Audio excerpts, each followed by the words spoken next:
दूसरा सवाल है कि नबवी ज़िंदगी को आइडियल बनाने की सूरत में मुआशरे, सिस्टम और ख़ानदान मुकाबिल आ जाते हैं। इस सूरत में एक मुसलमान का क्या अमल होना चाहिए? ये बात जहन में रखें कि माशरा, घर वाले रास्ते में रुकावट बनते हैं, ये कोई नई चीज़ नहीं है।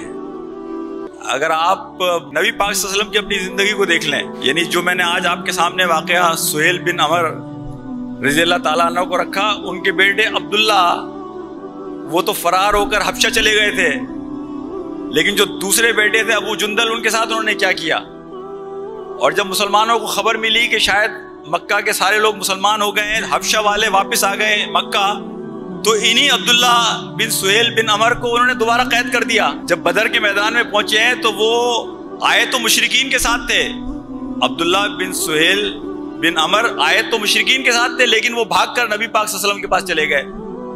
हजरत मुसअब बिन उमैर के साथ क्या मामला था। तो ये रुकावटें तो आएंगी, लेकिन इन रुकावटों में ये बात जहन में रखिए कि आज की रुकावटें उन पुरानी रुकावटों के मुकाबले में कुछ भी नहीं है। हम अगर नबी की जिंदगी का सही तारुफ और अपने आप को नबी के हवाले से एक बेहतरीन मिसाल बनाकर नौजवानों के साथ में पेश करेंगे, नौजवान हमारी बात को सुनेंगे और नौजवान इस दावत में, इस हस्ती में, उनके पैगाम में इतनी कशिश है कि लोग उसकी तरफ खींचे चले आएंगे। आज मुसलमानों का हाल देखिए क्या है।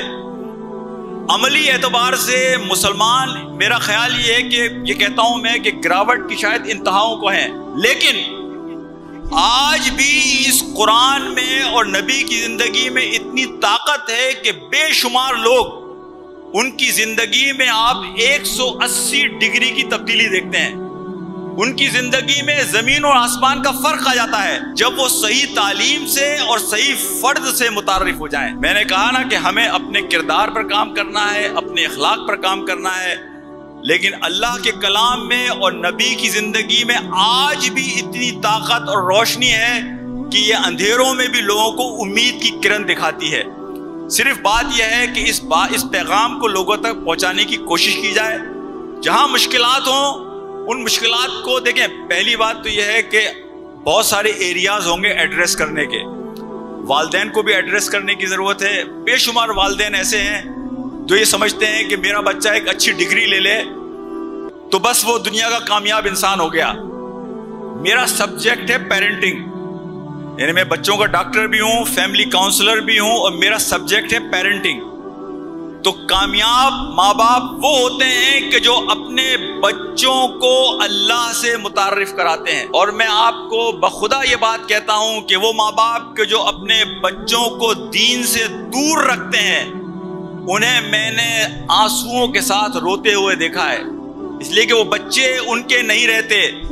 अगर आपने बच्चों को अल्लाह के साथ जोड़ा तो वो बच्चे आपके रहेंगे। अगर खुदा ना खास्ता ऐसा हुआ भी कि वो बच्चा कुछ अरसे आपसे दूर चला गया, वो पलट कर आपकी तरफ आएगा, इसलिए कि आपने जो बीज उसके दिल में बो दिए हैं वो बीज अपना रंग दिखाएंगे, आपकी मेहनत जाया नहीं होगी।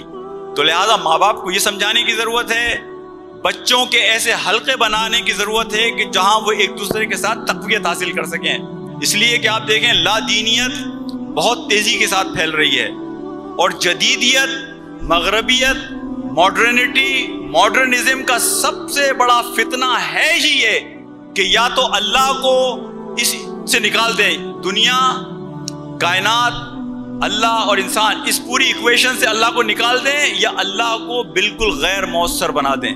ये पूरी एक मुहिम है पूरी दुनिया के अंदर।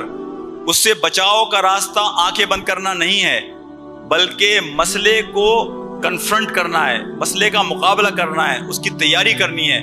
और उस तैयारी की एक सूरत ये कॉन्फ्रेंस भी है जो आज हमने की।